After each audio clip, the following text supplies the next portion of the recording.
উনি রাজনীতিবিদ হিসাবে সফল ছিলেন বলেই আজকে আমরা বাংলাদেশ জাতীয়তাবাদী দলকে ওনার চলে যাবার পরেও, এত বছর পরেও আমরা এই দলকে মানুষের মধ্যে ধরে রাখতে পেরেছি।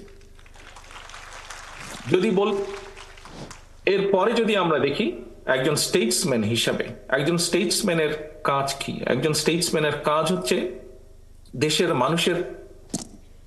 দেশের মানুষকে সঠিকভাবে পরিচালনা করা, দেশকে সঠিকভাবে পরিচালনা করা। একজন স্টেটসম্যানের কাজ হচ্ছে দেশের মানুষের সমস্যার সমাধানগুলো করা। আমরা যদি দেখি এখানে আজকের প্রধান আলোচক নজরুল ইসলাম খান সাহেব, উনি ওনার বক্তব্যে বলেছেন ওনার যেহেতু সরাসরি কাজ করার সুযোগ হয়েছিল শহীদ রাষ্ট্রপতি জিয়া রহমানের সাথে, তার ওনার সেই এক্সপিরিয়েন্স থেকে উনি কতগুলো কথা বলেছেন। কাজে আমরা যদি দেখি, যেমন আজকে আমরা আলাপ করছি, প্রায় আমরা বলে থাকি দুটো বিষয় নিয়ে। বাংলাদেশের যে বৈদেশিক মুদ্রার যে সোর্স, একটি হচ্ছে গার্মেন্টস শিল্প, আরেকটি হচ্ছে প্রবাসীদের রেমিটেন্স। এই দুটোও কিন্তু, এই দুটোতে জিয়া রহমান সাহেবের অবদান আছে। এই দুটোকে বাস্তবায়নের জন্য উনি উদ্যোগ নিয়েছিলেন এবং আলহামদুলিল্লাহ সফল হয়েছিলেন। একজন এরপরে অনেকগুলো বছর গিয়েছে, কিন্তু আমরা এখন পর্যন্ত সেভাবে বড় কোনো সেক্টর বের করতে সক্ষম হইনি যা আমাদেরকে বৈদেশিক মুদ্রায় সাহায্য করবে। কাজে স্টেটসম্যান হিসাবে উনি দেশের বেকারদের কর্মসংস্থানের ব্যবস্থা করেছিলেন। উনি স্টেটসম্যান হিসেবে সমস্যার সমাধান করেছিলেন দেশের বৈদেশিক মুদ্রার। উনি স্টেটসম্যান হিসেবে সমস্যার সমাধান করেছিলেন বহু মানুষের কর্মসংস্থানের ব্যবস্থা করেছিলেন দেশে এবং বিদেশে। এবং শুধু তাই নয়, প্রবাসীদের মাধ্যমে এবং একই সাথে গার্মেন্টস এর যে আজকে যে প্রসার, এর মাধ্যমে আমরা আমাদের দেশকেও বিশ্ব দরবারেও কিন্তু তুলে ধরতে পেরেছি।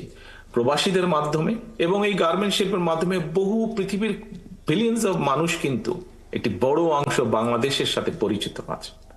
প্রিয় সহকর্মী, একজন স্টেটসম্যান হিসেবে যদি আমরা অন্যদিকেও দেখি, তাহলে আমরা এখানে উজ্জ্বল সাহেব বলেছেন কিভাবে উনি দেশের শিল্প সংস্কৃতিতে অবদান রেখেছেন। আমরা যদি স্পোর্টসের ক্ষেত্রেও দেখি, সেখানেও তার অবদান আছে।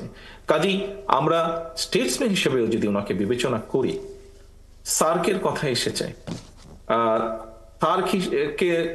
সার্ককে বাস্তবায়ন করার মাধ্যমে উনি কিভাবে বাংলাদেশকে বিশ্ব দরবারে তুলে ধরতে সক্ষম হয়েছিলেন।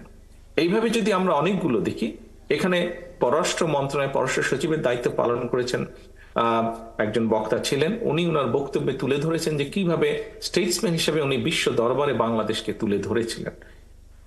কাজী প্রিয় সম্মানিত উপস্থিতিবৃন্দ, আমরা একজন রাজনীতিবিদ, একজন সৈনিক, একজন স্টেটসম্যান যেভাবেই দেখি না কেন শহীদ রাষ্ট্রপতি জিয়া রহমানকে, বলা যায় প্রায় সকল ক্ষেত্রেই উনি সফল হয়েছিলেন।